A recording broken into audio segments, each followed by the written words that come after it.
جب ہم کسی کامیاب انسان کو دیکھتے ہیں تو اکثر یہی سوچتے ہیں کہ وہ ہم سے مختلف ہے۔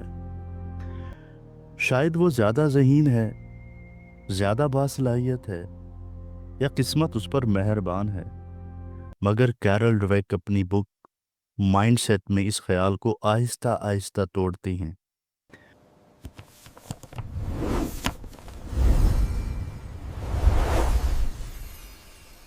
وہ کہتی ہیں کہ کامیابی کا راز نہ تو قسمت میں ہے، نہ ذہانت میں ہے، بلکہ اس سوچ میں ہے جس کے ساتھ انسان اپنی زندگی جیتا ہے۔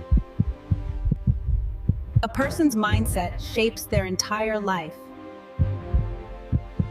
یہ بک ہمیں ایک سادہ مگر انقلابی تصور سے روشناس کرواتی ہے۔ انسان کی سوچ یعنی اس کا مائنڈ سیٹ اس کی پوری زندگی کا نقشہ بنا دیتا ہے۔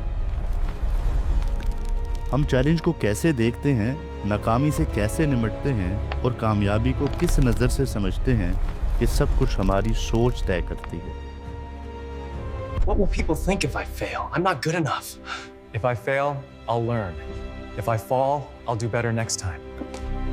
کیرل ڈویک کے مطابق دنیا میں زیادہ تر لوگ دو بنیادی ذہنی رویوں کے ساتھ جیتے ہیں۔ ایک کو وہ فکسڈ مائنڈ سیٹ کہتی ہیں اور دوسرے کو گروتھ مائنڈ سیٹ کہتے ہیں۔ فکسڈ مائنڈ سیٹ رکھنے والا انسان یہ مانتا ہے کہ ذہانت اور صلاحیت پیدائشی ہوتی ہے۔ وہ سمجھتا ہے کہ انسان جیسا ہے ویسا ہی رہے گا۔ اگر وہ کسی کام میں ناکام ہو جائے تو اس کے لیے یہ ناکامی صرف ایک واقعہ نہیں ہوتی، بلکہ اس کی پوری شخصیت پر سوال بن جاتی ہے۔ ایسے لوگ چیلنج سے گھبراتے ہیں کیونکہ ان کے نزدیک چیلنج کا مطلب اپنی کمزوری کو ظاہر کرنا ہے۔ وہ غلطی کو ذلت سمجھتے ہیں اور تنقید کو ذاتی حملہ مان لیتے ہیں۔ اس خوف کی وجہ سے وہ اکثر کوشش ہی نہیں کرتے، کیونکہ ان کے نزدیک کوشش کرنا اس بات کا ثبوت ہے کہ وہ کافی اچھے نہیں ہیں۔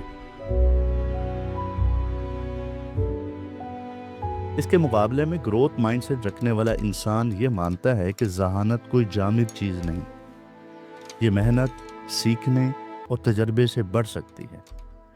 اس کے لیے ناکامی انجام نہیں بلکہ ایک سبق ہوتی ہے۔ وہ چیلنج کو خطرہ نہیں بلکہ موقع سمجھتا ہے۔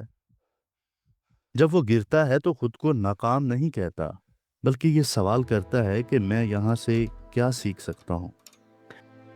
کتاب ہمیں یہ احساس دلاتی ہے کہ اصل فرق لوگوں کی صلاحیت میں نہیں، بلکہ اس بات میں ہے کہ وہ اپنی صلاحیت کو کس نظر سے دیکھتے ہیں۔ کیرل ڈویک ہمیں یہ سمجھاتی ہیں کہ ہر انسان کے اندر ایک خاموش آواز چلتی رہتی ہے۔ فکسڈ مائنڈ سیٹ میں یہ آواز ہمیں ڈراتی ہے۔ وہ کہتی ہے کہ اگر تم ناکام ہو گئے تو لوگ کیا کہیں گے؟ I can't do this yet. اگر تم ہار گئے تو تمہاری اصل حقیقت سامنے آ جائے گی۔ جبکہ گروتھ مائنڈ سیٹ میں یہی آواز ہمیں سکھاتی ہے، وہ کہتی ہے کہ اگر تم ناکام ہو گئے تو کچھ نیا سیکھو گے، اگر تم ہار گئے تو اگلی بار بہتر کرو گے۔ یہ اندرونی آواز ہماری زندگی کے فیصلے بناتی ہے، چاہے ہمیں اس کا شعور ہو یا نہ ہو۔ اس بک کا ایک بڑا حصہ تعلیم پر ہے، جہاں آتھر اپنی تحقیق کے ذریعے ایک حیران کن حقیقت سامنے لاتی ہیں۔ وہ بتاتی ہیں کہ جب بچوں کی تعریف ان کی ذہانت پر کی جاتی ہے، مثلاً یہ کہ تم بہت ذہین ہو، تو وہ بچے مشکل سوالوں سے بھاگنے لگتے ہیں۔ انہیں یہ خوف لاحق ہو جاتا ہے کہ اگر وہ ناکام ہو گئے تو ان کی ذہانت پر حرف آئے گا۔ اس کے برعکس جن بچوں کی تعریف ان کی کوشش اور محنت پر کی جاتی ہے، وہ مشکل سوالوں کا سامنا خوشی سے کرتے ہیں۔ ان کے لیے غلطی شرمندگی نہیں بلکہ سیکھنے کا ذریعہ بن جاتی ہے۔ یہاں کتاب ہمیں سکھاتی ہے کہ اصل کامیابی نمبر یا گریڈ نہیں بلکہ سیکھنے کا عمل ہے۔ جب کیرل ڈویک کھیل کی دنیا کی طرف آتی ہیں تو وہ ہمیں یہ باور کرواتی ہیں کہ عظیم کھلاڑی پیدائشی نہیں ہوتے۔ مائیکل جارڈن، سرینا ولیمز اور دوسرے بڑے نام ناکامیوں سے بھرے راستے سے گزرے۔ فرق صرف یہ تھا کہ انہوں نے ناکامی کو اپنے خلاف فیصلہ نہیں سمجھا بلکہ اپنے حق میں سبق بنا لیا۔ فکسڈ مائنڈ سیٹ والا کھلاڑی ہار کر ٹوٹ جاتا ہے،